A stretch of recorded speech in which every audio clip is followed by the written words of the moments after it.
Hello everyone and welcome back to the channel Say What's Real TV.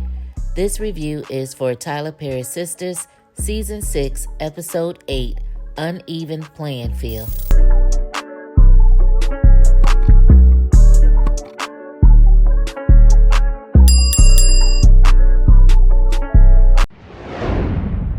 So we open up the episode exactly where we left off last week with Fatima and Andy reflecting on the conversation they had with Mrs. Porter. So Fatima, she's all in her feelings. She's upset, crying, asking Andy for her ring back. Andy just so happened to have the ring on her and gives it back to Fatima. So she's like, look, I can't do this. I'm going home and ending things. I'm done with Zach. Andy's trying to tell her, like, look, you can't, because you and Zach, you guys give me hope seeing the two of you in love. I'm like, Andy, can you please tell us, can you enlighten us as to what kind of hope it is that you actually see between Zach and Fatima when she's constantly lately been in your office crying about the shenanigans that they have going on. And you are privy to all parties involved. So it's like, girl, don't play in our face with that, okay? She's telling her that have a conversation with Zach before you make any kind of decisions. Fatima's telling her, look, I am tired. I can't go back and forth. Like, she doesn't want to be like Mrs. Porter. She says that she is not going to be competing with an ex. And I'm like, you shouldn't have to be competing with nobody. So then Andy, she asked Fatima, like, once you break it off with him, and then what? Like, what are you going to do? And Fatima tells her that she doesn't know. And I'm sitting here like, wait a minute, like, is the world getting ready to come to an end if she breaks up with Zach? Like, is it more important to be with a man that is blatantly disrespecting you and doing what, not making you happy in your relationship? Or can you just be by yourself, maybe get a peace of mind, maybe get back to being the person that you used to be before you met him, maybe get back in school or something and stay focused. There's plenty of things that you could be doing because you will be drama free. That's another thing. How about we get back to that? So I'm not quite understanding why Andy was like, now what? Like, there's no life after being with somebody. Is that why she can't let Gary go? So Andy, she then brings up that Miss Porter said that there were no real good men left out there. And so basically, Andy's trying to justify the fact that she'd rather have a piece of a man than no man at all because she thinks that there's no other good men out there in the world besides Gary. And Fatima was like, girl, I'm not doing that. And neither are we, girl. We're not going. There are good men out there, Andy. And again, if all else fails, girl, be by your damn self. That's what you need to do any damn way. Be by yourself. How about that? So after all of that, Fatima, she's still saying what she can't do, and she's gathering up her stuff to leave. So she's telling Andy, like, well, if Karen should ask, tell her that, Zach is still in love with her and that I ended everything. And I'm like, I really hated that part because I'm like, why are you sending Karen a message? Like, what is the point of you doing that? Like, you're holding up a white flag like you're defeated or something. Girl, nobody's doing that. If Karen and Zach are going to end up together, let them end up together. But your thing here is that you're going to leave Zach alone. So make it about that. Let's not worry about what message that you feel like you need to send to Karen. Like, why? I mean, you really shouldn't be letting her know that she gets to you like that. Like, girl, just if you're going to break up with Zach, just break up with Zach and leave it at that. So as she's leaving, Gary walks in as if he owns the firm or something. And Fatima says, well, I guess I'm not the only one who doesn't like to be alone. So Gary, he asks Andy, can they talk?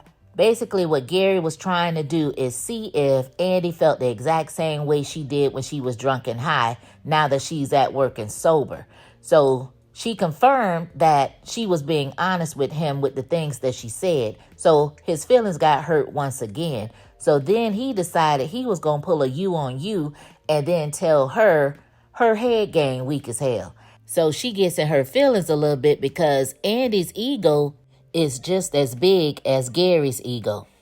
So she asked him, why do your eyes always roll in the back of your head whenever I do it?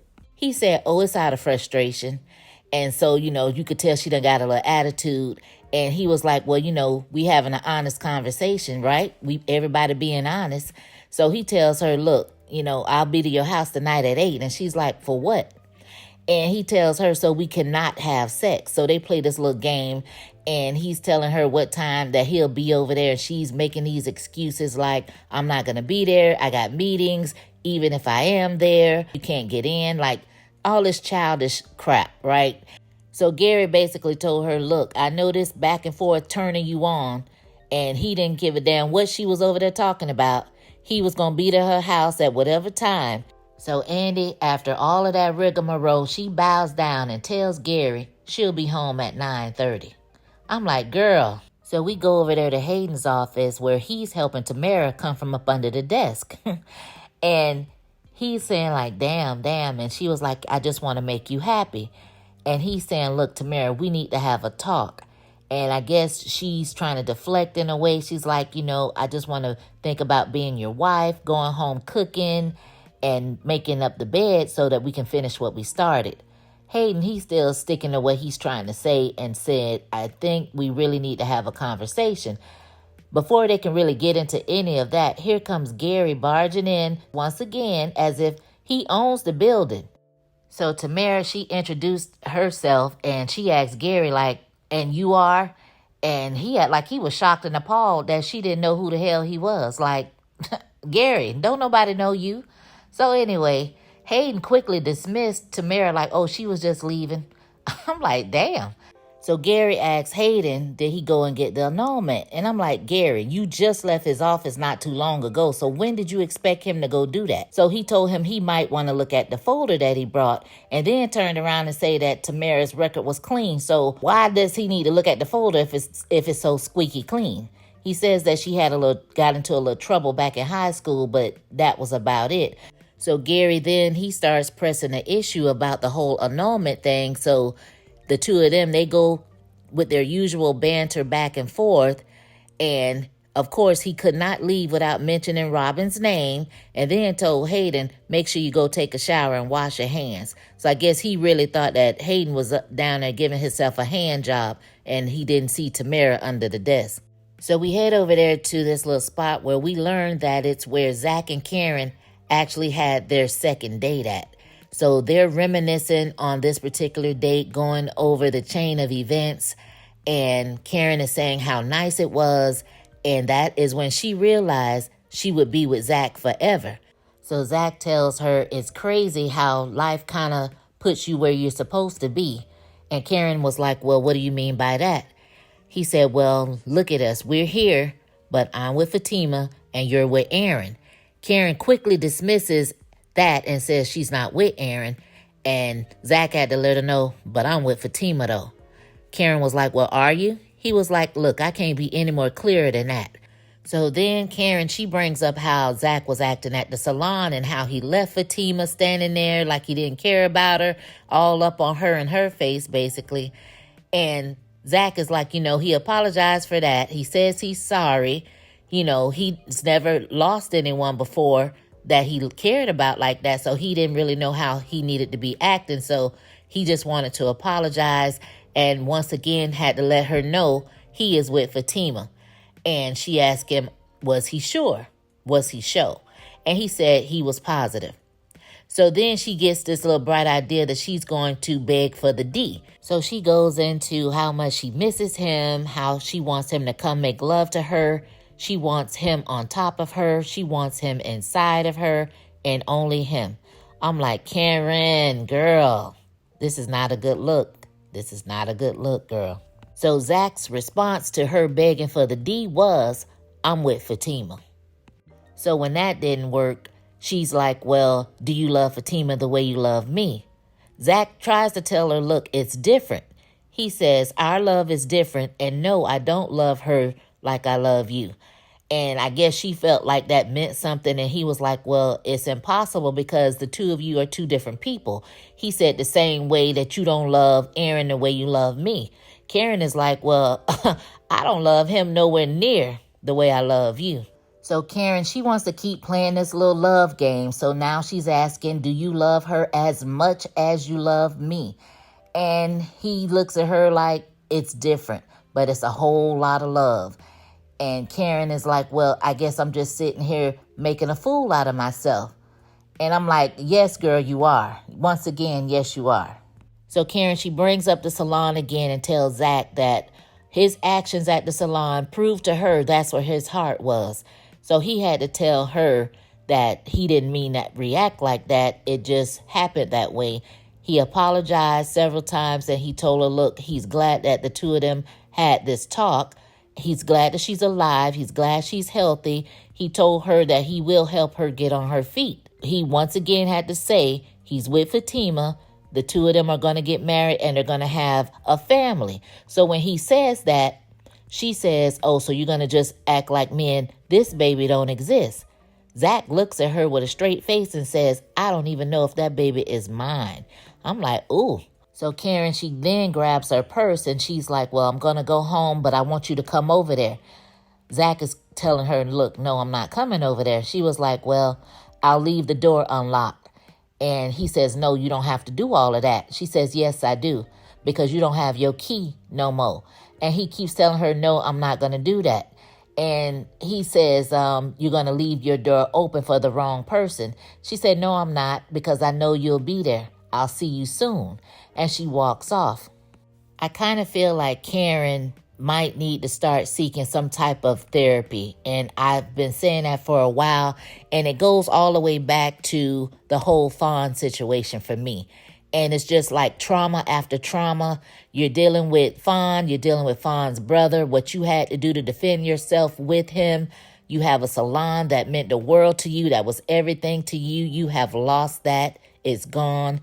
The one guy you was with for on and off for 3 years that you were in love with, you did love him. Now you don't even have him to run back to because he's telling you that it's over, that he's gone. And it's like, I'm not sure if she's having some type of mental breakdown to where it's causing a bunch of delusion. And that's how she's trying to cope with everything that has happened with her, because it's a lot that has happened in a short period of time. We have to keep that in mind. It's only been like a good 2 months and you've had all this stuff happen to you. So I'm not trying to say this has anything to do with Zach. I mean, she needs to seek some help, like in general. And I've been saying this for a little minute because I just don't think these women should go through all this traumatic stuff and not even talk about it. It doesn't even get addressed. And I don't understand that. So we go over there to Danny's and she's coming home from work. We got Preston in there in the kitchen cooking dinner. And she acts like she's surprised to see Preston, as if they didn't have a whole conversation of why Preston was going to stay a while. So Danny says that Jonah's not going to bother her anymore and it was okay if Preston goes home. And Preston told her, look, you don't know that. So this basically just lets me know that it's foreshadowing, because we see that Danny has let her guard down and she thinks that she's in the clear. So we may just be seeing Jonah sometime soon.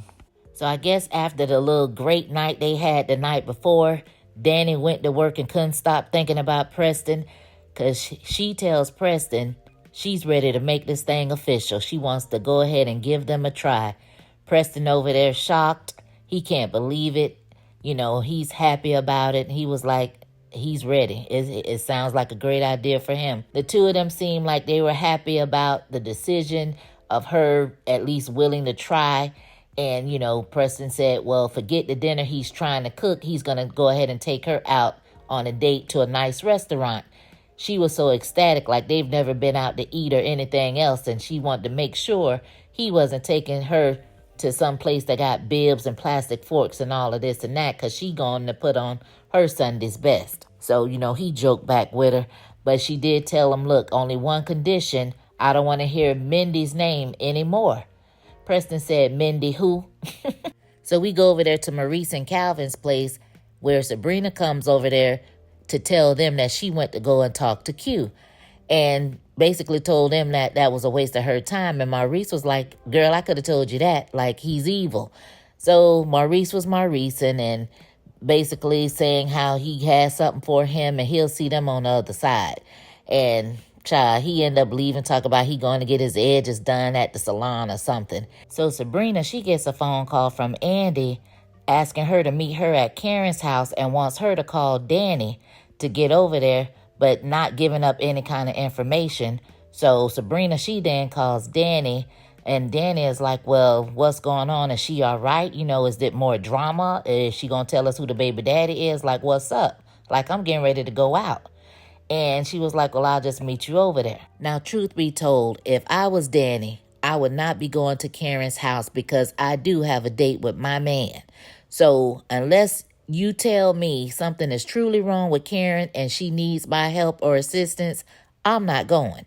Now, what is the point of Andy calling around trying to rally the troops up besides plot convenience?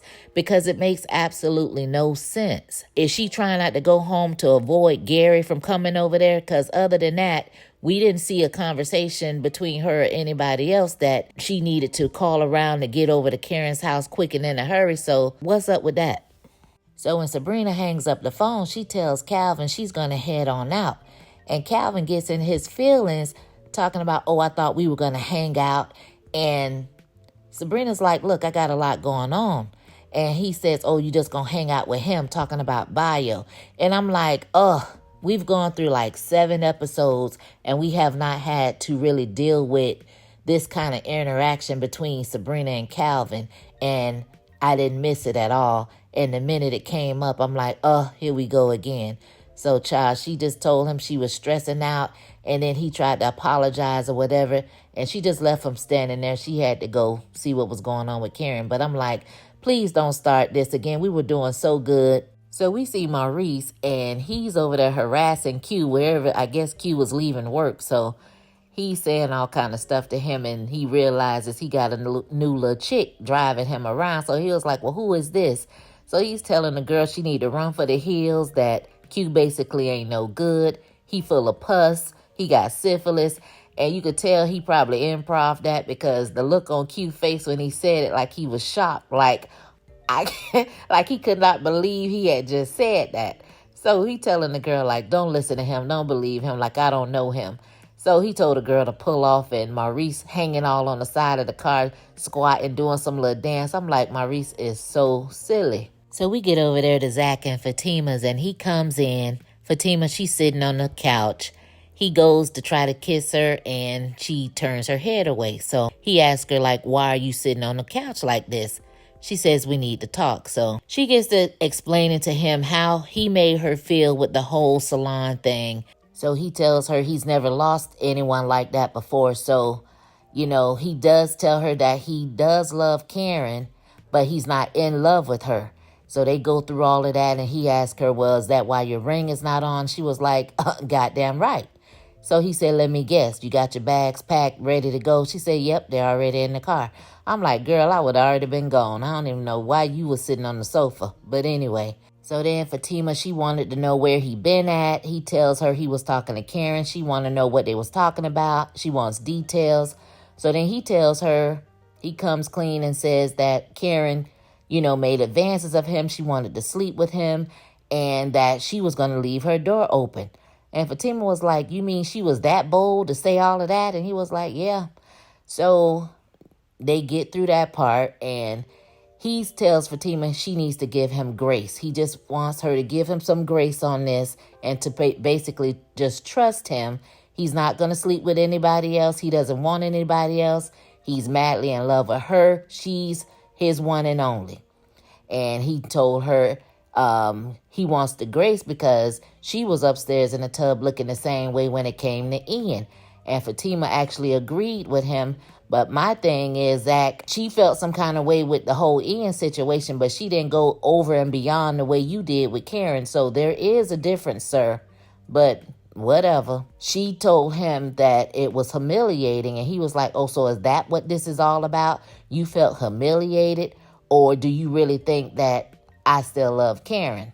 And of course, it's both. It is humiliating to feel like you've been disrespected by your partner in front of everybody. But yes, she does think that you want Karen. So it is both. It is what it is.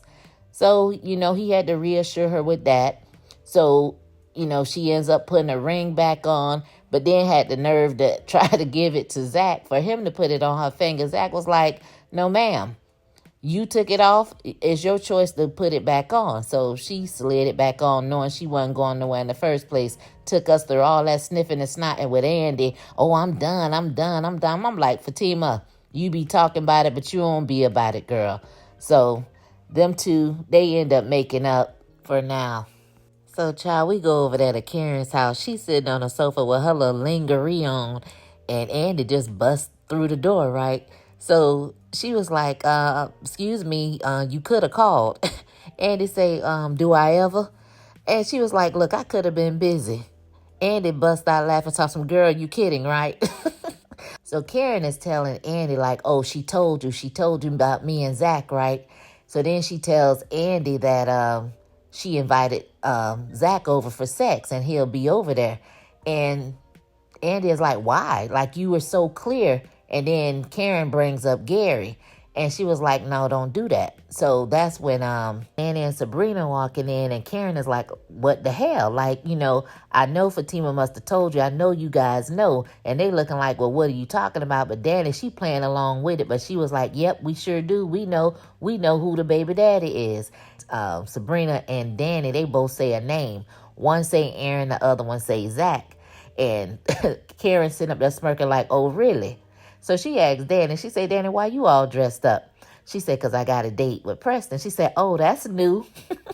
I would have been like, yep, it's new. And I would have been right over there with my man. So Sabrina was like, well, back to you and Zach. So she was like, well, we just had a beautiful day and he's just coming over. And I'm like, here we go with the whole delusion of it all again. So Karen was telling them they can go on about their business because she didn't invite them over there anyway. So Danny was like, well, what about Fatima? Karen said, I don't want to talk about all that, but if you do, we could talk about all the men that y'all messing with. So they're all trying to talk to Karen like, we know you've been through a lot with him, but you are trying to get over him, right? And she's like, well, we're not doing anything. He's just coming over for sex. And they like, what? So Danny has to clarify, like, Zach is coming over. Did he say he was coming over? And as she's saying that, Fatima done turned the doorknob and is already walking in. And she says, yeah, that's what I want to know. And Karen looks up and we can see it's getting ready to be on and popping. And the episode ends there. Ooh, child, that little ending. I guess Fatima said she was bold enough to ask for it, so she gonna be bold enough to step foot in her door. I guess, girl. But don't catch no trespassing charge, and you can't beat her down because she's pregnant, so I don't know what's gonna pop off. So we'll see what happens next week. But drop down in the comments and let me know what your thoughts were for this week's episode. As always, you guys, thanks for watching. Thanks for listening. And I'll catch you in a few days, I guess, since this is so late. Peace.